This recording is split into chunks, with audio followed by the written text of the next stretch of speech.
కమిషన్ల కక్కుర్తికి ఉన్న డబ్బంతా తీసుకుపోయి ప్రజలకు ఇవ్వాల్సిన పథకాలు ఇవ్వకుండా నాశనం చేస్తూ ఉన్నారు.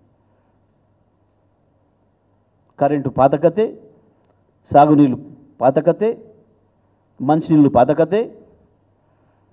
ప్రభుత్వ ఆసుపత్రులు ఇంకా అధ్వానమైనాయి. అప్పటికంటే ప్రభుత్వ ఆసుపత్రులు కార్పొరేట్ స్థాయి హాస్పిటల్ని దాటి అద్భుతంగా మెయింటైన్ చేసినాం.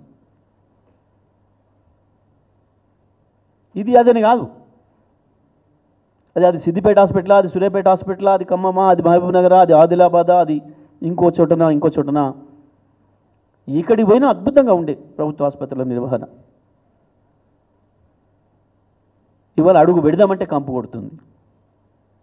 నేననేది కాదు కదా, ప్రజలు కదా, అందులో పోయే ప్రజల సంఖ్యను బట్టి తెలుస్తుంది కదా.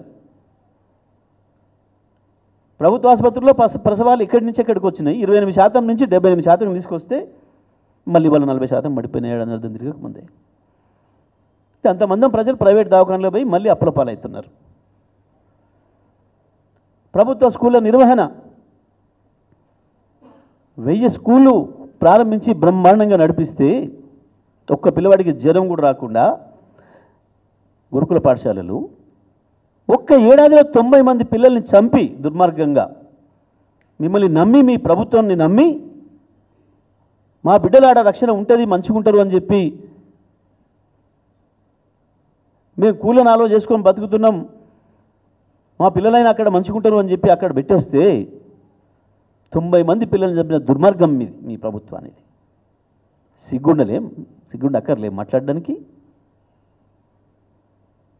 ఏ అక్షరం అబద్ధం చెప్పిండు కేసీఆర్? ఏ అక్షరం తప్పు మాట్లాడిండు?